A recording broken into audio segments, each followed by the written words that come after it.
Assalamualaikum warahmatullahi wabarakatuh. Selamat datang di podcast Xmood, Iksan Muda Paling Imut. Baik, pertama-tama terima kasih kepada para narasumber yang udah datang di podcast Xmood ini. Sebelumnya bisa memperkenalkan diri terlebih dahulu. Mungkin dari sini ya. Oke. Ya, walaupun sudah kenal, tapi izinkan saya memperkenalkan diri. Perkenalkan, nama saya Rifki Fahriza dari Divisi Tartil Tilawah. Selanjutnya, Nama saya Izzuddin dari Divisi Tartil dan Tilawah juga. asik. Kenalkan, nama saya Indra Gunawan, saya juga dari Divisi Tartil dan Tilawah. Baik. Berhubung ini udah tahu ya, mereka dari Divisi Tartil Tilawah. Jadi pokok materi atau pembahasan kita pada video kali ini, kita akan membahas seputar tartil dan tilawah. Dan juga nggak lupa kita akan menyenggol-nyenggol dikit tentang organisasi dan bagaimana para narasumber yang Masya Allah ini bisa sampai ke titik ini gitu. Langsung saja mungkin untuk pertanyaan pertama terkait tartil tilawah. Apa sih pengertian dari tartil dan tilawah sendiri menurut ketiga narasumber ini? Mungkin siapa dulu nih yang mau jawab? Aduh. Ini dari saudara Mas Riza. Oke, Nanti tidak. giliran ya, satu-satu dulu. Iya. Kalau Habibah dulu juga nggak apa-apa. Iya. Enggak usah. Nggak, aduh. Oke. Oke, saya pertama, nanti bisa ditambahkan ya. Jadi, tadi apa pertanyaannya? Apa sih yang dinamakan dengan tartil tilawah? Pengertiannya mungkin. Oke, jadi tartil dan tilawah sesuai namanya. Dan kebetulan di UKM Iksan ini ada Divisi Tartil Tilawah, dan Divisi Tartil Tilawah itu merupakan salah satu divisi keterampilan yang ada di UKM Iksan. Nah, tartil dan tilawah. Tartil tilawah itu suatu metode untuk membaca Al-Quran dengan nada irama dan juga tajwid sesuai dengan ketentuan. Nah, nantinya di tartil dan tilawah tersebut juga ada perbedaan tentunya. Seperti itu. Oke, baik. Mungkin Mas Izzuddin sama atau Mas Indra mau menambahkan terlebih dahulu, boleh? Oh iya, saya mau menambahkan dari pengertian yang telah diberikan saudara Mas Riza ya. Jadi tartil dan tilawah sendiri itu mempunyai beberapa lagu. Khususnya tilawah. Tilawah itu mempunyai 7 lagu. Yang pertama itu Bayati, Soba, terus Ros, Cika, Jiska, dan Nahwan. Nah, tentunya dari ketujuh nada itu pastinya berbeda-beda. Seperti Bayati itu diawali dengan nada rendah sampai nada tinggi. Oke, baik. Berarti ini tadi menyinggung terkait dengan tilawah yang mempunyai tangga nada 7 ya, Mas? Oh iya. Sekarang mungkin dari Mas Izzuddin menambahkan terkait dengan tartil itu yang seperti apa, Mas? Tadi kan udah pengertian ya, jadi mungkin sekarang aku lebih ke perbedaan mungkin ya. Jadi pada dasarnya di kacamata kaum yang bukan kaum sih ya, manusia yang belum awam banget mengenai tartil sama tilawah gitu. Jadi gambaran paling mendasar yang paling mencolok itu adalah tempo ataupun irama. Jadi kalau saat kita tilawah itu cenderung nadanya itu lebih pelan karena memang tilawah itu kita dituntut benar-benar harus menghayati huruf per huruf juga ayat ke ayat seperti itu. Sedangkan di tartil itu sama saja, cuman sedikit lebih cepat karena tartil itu memang cocok dilakukan saat kita sedang membaca ataupun tartil sehari-hari. Kalau seperti itu. Baik, jadi tadi udah ada pengertian bahwa tartil dan tilawah itu adalah sebuah metode untuk membaca Al-Quran. Jadi tadi udah membahas ya antara perbedaan tartil dan tilawah. Kalau tilawah sendiri itu untuk membaca Quran sehari-hari dan temponya lebih cepat, sedangkan tilawah itu temponya agak lambat dan fokus kepada lagunya atau lagamnya seperti itu. Nah, terkait dengan tartil tilawah sendiri udah dibahas, jadi mau menuju ke organisasi. Nah, organisasi yang kita tempati atau kita yang mengayomi kita itu adalah organisasi UKM Iksan. Oke. Dari Mas Riza dulu nih. UKM Iksan itu dulu menurut pandangan Mas Riza sebelum masuk itu gimana Mas? Kok juga bagaimana atau mengapa Mas Riza sendiri bisa tertarik untuk masuk ke dalam Iksan? Sebelumnya boleh dimakan kan? Boleh, monggo tadi. Karena Makan dulu. rasanya kan belum makan itu belum Iya benar. Oke. Monggo mau dimakan dulu. Oh, iya, silakan. Iya. Wah, enak banget. Enak banget. Biar ngomongnya juga santai gitu. Iya benar. Jadi terkait dengan organisasi UKM Iksan yang kami masuki ini, jadi sebelum adanya UKM Iksan itu dulu namanya ARM. Apa itu ARM? ARM itu adalah Arifatul Mustafa. Jadi dulu belum UKM, belum unit kegiatan mahasiswa, masih komunitas.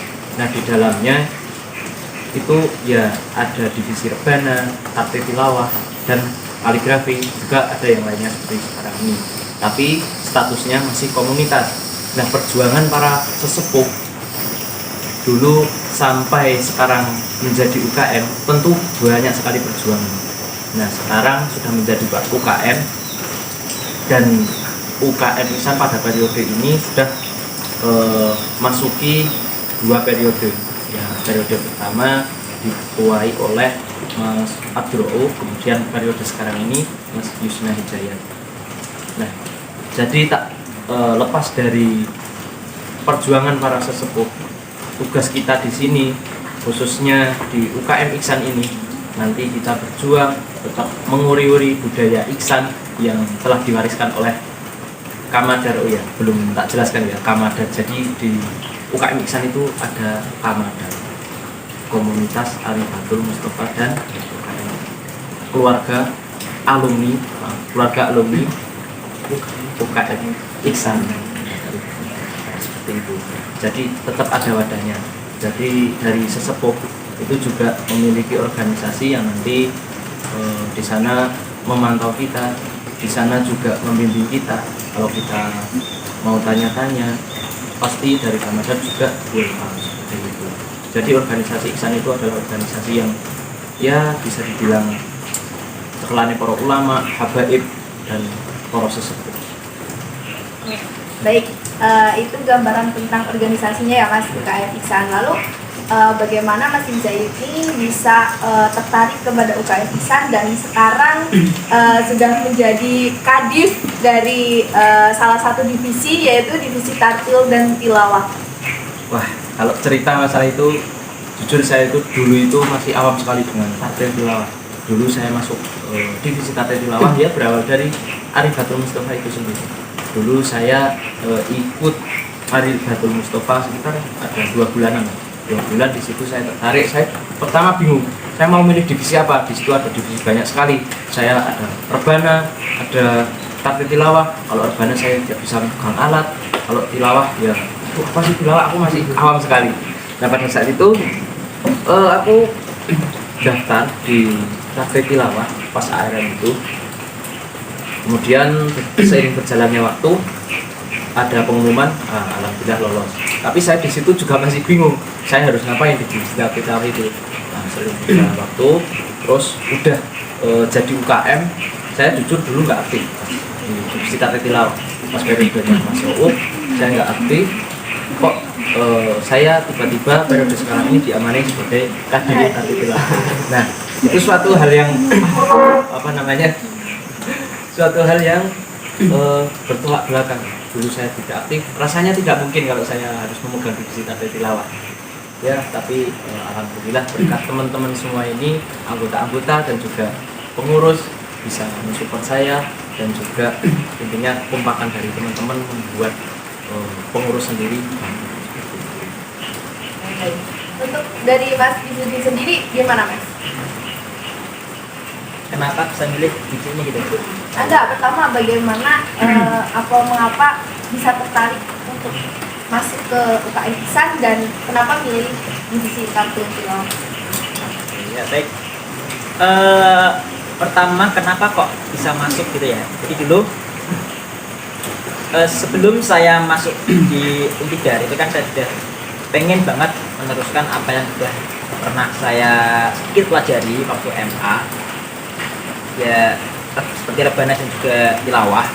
Dan saya pikir kalau di perkuliahan apakah ada yang seperti itu gitu. Nah, pas saat maba itu saya melihat profil masing-masing KM, ternyata ada juga di sini ya. Sangat-sangat bersyukur sekali karena saya itu pasti nanti nggak bakal kerawat gitu. Nah, ternyata ada, dan juga saya langsung otomatis gitu tertarik, langsung ikut. Dan di situ berhubung saya masih mengalami itu ya, transisi online sama offline. Jadi saya dulu masih juga belum aktif juga, dan juga sekarang alhamdulillah udah bisa sedikit-sedikit aktif, dan senang sekali karena bisa menemukan apa yang udah aku dulu pengen dari sebelum masuk ke Untidar gitu. Nah, terus untuk tadi yang kenapa kok bisa masuk ke divisi ini gitu ya, itu bilang karena salah pencet. iya, salah pencet nanti repot ya kan. Nah, jadi kenapa aku bisa masuk gitu kan, itu lebih ke pas sama juga, hampir sama dengan cerita pas tadi sebelum masuk ke Untidar. Itu juga aku kepo sama teman-temannya bisa gitu, kok bagus suaranya, kok bisa gini, itu dari mana gitu kan. Ternyata ada cara belajarnya gitu. Nah, berhubung di sini ada komunitasnya, ada keluarganya seperti itu. Nah, jadi saya ya kenapa nggak ikut gitu kan, malah justru bagus kita selain punya relasi kita juga dapat gimana ya, nggak perlu kita cuma berlatih, tapi kita bisa saling mengoreksi sama lain. Dari Mas Igun sendiri gimana? Ini sesepuh loh ya guys. Enggak sih, saya sebenarnya masih muda, cuma dianggap sesepuh gitu. Kenapa saya bisa memilih UKM Iksan? Jadi alasan saya itu sama seperti Mas Riza dulu itu, pas saya maba itu saya jalan-jalan di kampus, lihat ada anak main rebana, main terbangan, ada yang latihan baca Quran, terus saya tertarik di situ, dan saya bertanya sama salah satu kakak kelas, Kak, kalau saya mau gabung di tim ini bisa nggak? Toh saya kan dulu masih polos, jadi bilangnya tim gitu. Polos gak tuh? Ya, polos. Tapi sekarang alhamdulillah juga masih polos juga. Masya Allah. Akhirnya, oh berarti besok alhamdulillah kamu ini belum ditutup. Salah satu kakak kelas itu bilang gitu, minggu depan kamu ikut terdampar. Nah, terdampar itu salah satu agenda dari UKM Iksan untuk menyambut atau melantik anggota baru. Nah, akhirnya saya ikut acara tersebut, dan di situ diperkenalkan terkait divisi-divisi yang ada di Aribatul Mustafa itu. Akhirnya saya ada salah satu divisi yang menurut saya itu sangat membuat saya tertarik loh, yaitu divisi Tartil Tilawah. Kenapa? Karena divisi Tartil Tilawah sendiri salah satu ya hobi saya, terus salah satu juga cita-cita ibu saya terkait pengen saya itu bisa baca tartil dan tilawah. Masya Allah. Gitu. Jadi akhirnya bismillah saya untuk memutuskan masuk ke divisi tartil dan tilawah. Nah, benar banget apa yang menambahkan ya. Iya, Benar betul. banget apa yang dikatakan Mas Igun. Nah, semua ini juga harus dilandasi dengan rasa cinta, karena kalau sudah cinta itu nanti akan merasa nyaman. Nah, cinta dulu ya. Yang penting kita cinta. Cinta dulu, baru merasa nyaman. Oke, bisa dicatat buat story WA. Aduh. Oke, pertanyaan selanjutnya. Oke, gimana Mas? Nggak jadi. Nggak jadi. Nggak jadi. Jadi saya kurang setuju terkait dengan cinta dulu baru nyaman. Oh iya. Gimana? Masa sih nyaman dulu baru cinta gitu. Nyaman dulu ya. Oh, Oke. gitu. Oh, udah. Beda. Udah. Beda Oh, iya, pendapat. lanjut. Oke, lanjut. Untuk pertanyaan selanjutnya. Untuk pertanyaan selanjutnya terkait dengan kayak pengalaman, kok bisa sih sampai di titik ini, pengalaman apa aja yang kalian atau para narasumber ini alami, dari kisah sedihnya, terus pusingnya, bingungnya, pasti banyak kan ya. Terlebih kita juga kuliah, banyak tugas gitu kan, kok bisa mengemban beban sebagai sekarang pengurus di UKM Ihsan itu gimana? Boleh sekarang dari Mas Ibu dulu deh. Kenapa saya masih bisa bertahan sampai di titik sekarang ini? Karena saya katakan ada dua dasar, yaitu cinta dan kekeluargaan. Jadi ketika kita punya cinta dan kekeluargaan, maka seberat apapun tanggung jawab kita yang telah diberikan sesama pendahulu-pendahulu kita, dengan rasa cinta dan kekeluargaan, itu pasti akan ringan dalam melakukan tugas-tugas kita. Itu saja. Itu aja. Ya. Oke. Cinta Itu dan dari kekeluargaan Mas Igun, kesimpulannya adalah cinta dan kekeluargaan. dan kekeluargaan. Jangan anggap itu sebagai tanggung jawab, tapi kita itu melakukan itu atas dasar cinta dan kekeluargaan. kekeluargaan. Boleh. Hari ini banyak kata-kata ya guys. Si paling kata-kata. Oke, selanjutnya mungkin siapa dulu nih, Mas Iza atau Mas Iza? Mas Iza boleh. Apa nih? Tadi terkait dengan bagaimana pengalaman Mas Izu kok bisa sampai di titik ini. Pasti banyak dong pengalaman pahit, pengalaman bahagia, susah, pusing tentunya. Boleh diceritakan. Pengalaman ya. Oke. Pengalaman banyak banget ya, ibarat kalau matematika itu tak terhingga nih, angka 8 Iya. oh iya. Tak terhingga. Iya.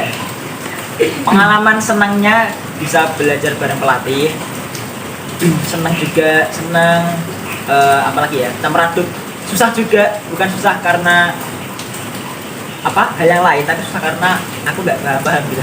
Tapi itu juga justru menimbulkan rasa pengen belajar lagi dan lagi, karena kan kita sama pelatih itu dilatih dari basic dulu, benar-benar basic, dan itu gimana ya, benar-benar menimbulkan rasa yang senang karena seolah-olah pelatih paham gitu loh, kita emang belum bisa, benar-benar dari berbagai background yang tidak sama, berbeda-beda gitu, jadinya bertahap sampai sini hingga akhirnya kita bisa menyelesaikan satu makro gitu kan. Itu juga selain senang juga bahagia karena akhirnya setelah kalau saya ingat dulu pernah belajar tilawah juga pas masih SD itu kan, pernah juga belajar cuman 3 ayat gitu, nggak sampai selesai, dan akhirnya tuntas juga di perkuliahan ini satu makro gitu ya. Jadi selain senang bahagia juga bisa bangga sedikit, meskipun bangga dari diri sendiri gitu. dari Mas Izu itu ya, karena motivasi kepengen bisanya dan meneruskan skill yang udah dibangun dari SD dan tertunda, alhamdulillah sekarang udah terselesaikan. Selanjutnya Mas Iza. Oke. Kalau tadi Zudin bilang tak terhingga seperti matematika, tapi kalau saya tak terhingga itu seperti kasih hidup pada beta. Kayak lagu itu lah. Ya, jadi seperti itulah, benar banget tak terhingga. Ya pengalaman demi pengalaman dari dulu, karena saya juga di sini sudah sepuh. Ya, tentunya banyak pengalaman yang pahit atau manis atau setengah pahit itu banyak sekali. Tapi lebih banyak kalau di Ihsan itu yang manis-manisnya. Karena Yang- dibawa asik aja di sini. Manisnya apa tuh? Tidak. Boleh disepil nggak ya, manis apa? Gula. Oh, Oh, gula. gula. Akhirnya yang itu. Oh, yang mana? Yang itu. Fokus. Ya, yang fokus. Oke, jadi itu pengalaman lebih banyak pengalaman yang manis-manis alhamdulillah. Ya walaupun sedikit ada pahit-pahit. Nah, jadi kan di sini saya diamanai menjadi ketua divisi. Ya, tentunya banyak sekali pengalaman-pengalaman yang manis atau yang pahit tadi. Berkat kekompakan dari pengurus-pengurus yang lain dan juga anggota-anggota yang lain, itu alhamdulillah divisi dapat berjalan dengan lancar, mulai dari latihan rutin, kemudian program-program yang lain seperti itu. Tak lepas juga dari doa para sesepuh, perjuangan para sesepuh, para padik-padik tahun lalu, Mbak Jana, Mbak Alvina, itu sampai sekarang juga masih menjalin hubungan silaturahim, karena hubungan silaturahim juga jangan disepelekan karena itu penting. Relasi itu juga penting. Kalau kita mau sambat, mau cerita atau mau apa namanya, kita masih pusing gitu kan, siapa sih teman curhatnya kalau bukan mereka sepuh-sepuh atau teman-teman pengurus yang lain itu kan ya, jadi hubungan silaturahim itu juga penting. Udah Pak Riza? Udah. Mau nambahin. Boleh, boleh Jadi nambah. hubungan silaturahim itu penting kan, salah satu manfaatnya itu memanjangkan umur. Tapi ketika kita berada di organisasi, hubungan silaturahim berarti akan memanjangkan kejayaan suatu UKM kita sendiri. Boleh tepuk tangan dong. Pola ikut. Enggak. Igun 2020 juga oke.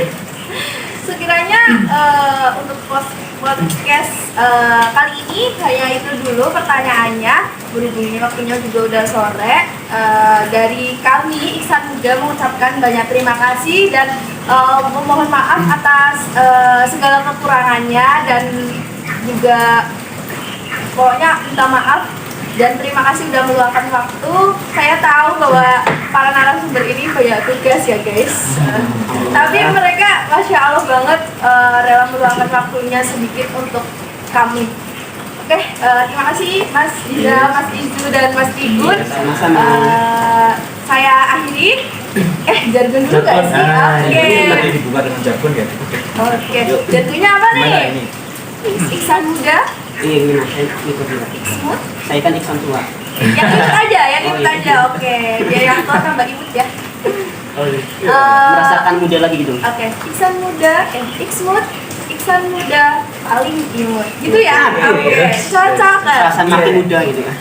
Oke, Udah paling imut. Oke. Ikmut. Ulangi. Udah. soalnya aku kalau mau bilang imut itu kok kayaknya nggak pas gitu. Oke. Ikmut 2022. Iksan Muda paling imut. Oke, wabillahi taufiq wal hidayah. Wassalamualaikum warahmatullahi wabarakatuh. Terima kasih. Waalaikumsalam warahmatullahi wabarakatuh.